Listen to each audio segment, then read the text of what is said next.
स्वागत है आप सभी का फिर से एक नए व्लॉग में। तो आज है हमारे घर पर पूजा, तो उसका भी थोड़ा सा वीडियो रिकॉर्ड आएगा मेरा।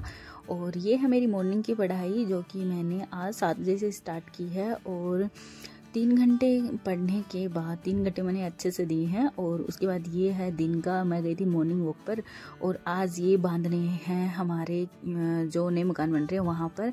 तो इन सबको फाइनली जैसे 7 रूम है तो सभी के लिए एक एक बनाया है। तो मैं चेक कर रही हूँ कि उतनी इनफ है या नहीं। इसके बाद मैं और मम्मी चले गए थे और यहाँ पर लिया है दूध, क्योंकि हमारे घर से थोड़ी दूर है और चाय बनाएंगे वहाँ पर जाकर। तो ये है रास्ते का नज़ारा। और फाइनली हम लोग आ गए अपने मेन एंट्रेंस पर, जो कि मेरा नया घर होने वाला है। और यहाँ पर सभी लोग लगे हुए हैं काम करने में। जैसा कि दिखाई दे रहा है कि आज सबसे पहले किचन को बांधा जाएगा, यानी कि जो उसके ऊपर बेस के ऊपर जो पट्टी रखते हैं मेन गेट पर, किचन का मेन गेट है एंट्रेंस पर, वहाँ पर। तो मुझे यहीं पर पूजा करनी है। जैसा कि मैंने बताया था कि जो तोता मैंने बनाए हुए हैं वो आज नहीं बांधने हैं, मतलब इन पर जो चौखट लगाई जाएंगी तो वहाँ बांधने हैं, मिस्त्री जी ने ऐसा ही बताया है। तो आज यहाँ पर सबसे पहले होगी इनकी पूजा फर्स्ट बार। जैसे तो यहाँ पर मुझे तो कुछ भी मालूम नहीं था, लेकिन बड़े लोगों को सब पता रहता है। तो मम्मी ने बताया कि सबसे पहले तो खुद के तिलक निकालना है, इसके बाद जो नई पट्टी है वहाँ पर दुर्वा से उसको नहलाना है, इसके बाद स्वास्तिक बनाना है, फिर गुड़ चावल और दुर्वा चढ़ाकर पूजा करनी है, मीठा चढ़ाना है, गुड़ चढ़ाने हैं, बतासे चढ़ाने हैं। और स्वास्तिक भी अच्छे से बनाना, मतलब उल्टा सीधा रोंग नहीं होना चाहिए। और साइड में रिद्धि सिद्धि बनाने हैं। तो रिद्धि सिद्धि जो बनाने हैं वो भी मुझे थोड़ा ढंग से पता नहीं था, लेकिन मम्मी ने पूरा बताया था कि ये ना नीचे से ऊपर की तरफ जाने चाहिए, आपके हाथ ऊपर से नीचे की तरफ नहीं आने चाहिए। तो फिर मैंने ठीक बिल्कुल वैसा ही बनाया है। और इसके साथ में छबड़ी भी बनानी है। तो यहाँ पर मैंने सब कुछ चढ़ाकर पूजा की। और चढ़ाने के बाद मैंने सभी लोगों को भी तिलक लगाया, पापा को भी लगाया, और सब लोगों ने बदले में मुझे पैसे भी दिए। और यहाँ पर फिर मोली बांधी गई क्योंकि ये फर्स्ट डे था।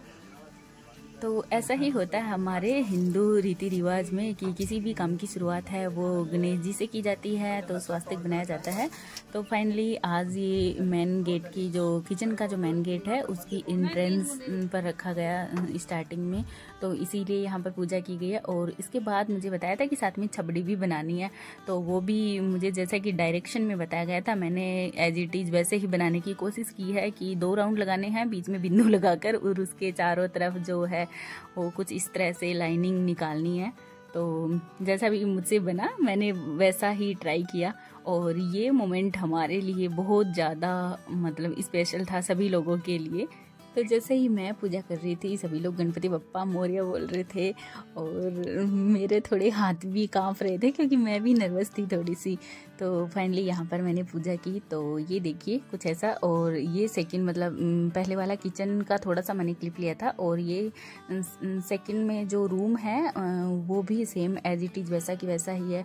तो यहाँ पर मुझे नेक मिला है। और उसके बाद हम लोग आ गए थे घर, और इस टाइम काफ़ी शाम हो गई थी, मतलब 5:30-6 बजे की, 5:15 बजे और 4:15 बजे, इतना टाइम लग गया था दोनों के ऊपर रखने में। फिर आकर मैंने बनाई चाय फर्स्ट किचन के ऊपर 4:15 बजे, और इसके बाद जो सेकंड रूम का ऊपर रखना था उसके लिए 1 घंटा लग गया 5:15। घर आकर फिर बनाई थी मैंने चाय और कॉफ़ी। तो मैंने और इसके बाद स्टार्ट किया था अपना थोड़ा सा रूटीन, क्योंकि पूरे दिन के अंदर जितना भी होता है तो सारा कुछ रिकॉर्ड नहीं कर सकते, वरना वीडियो भी बहुत ज़्यादा लॉन्ग हो जाता है और वो किसी काम का भी नहीं होता। अब हर चीज़ थोड़ी ना रिकॉर्ड करते हैं। तो इसीलिए मैंने जो भी अपना 5 से 7 टॉपिक मेरे कंप्लीट हुए थे अदर सब्जेक्ट से, तो वो मैंने कंप्लीट किए और टू डू लिस्ट में लिखा था।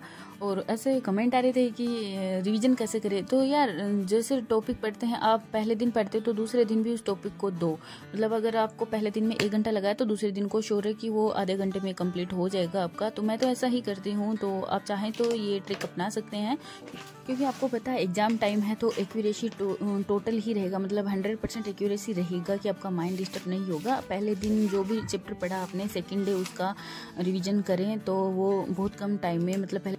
और इस टाइम पर रिवीजन करना बहुत ज़रूरी है, क्योंकि जितना भी आप दुनिया भर का पढ़ रहे हैं, लेकिन अगर एग्जाम टाइम पास में रिवीजन ना करेंगे तो उसका रिजल्ट आपको कुछ भी नहीं मिलेगा। 1-2 बार पढ़ने से कुछ नहीं होता, बार बार में जो भी आपके पास मटेरियल है वो अपने आप में कंप्लीट होता है। उसका जितनी ज़्यादा हो सके आप रिवीजन करें, उसी से रिजल्ट अच्छा है।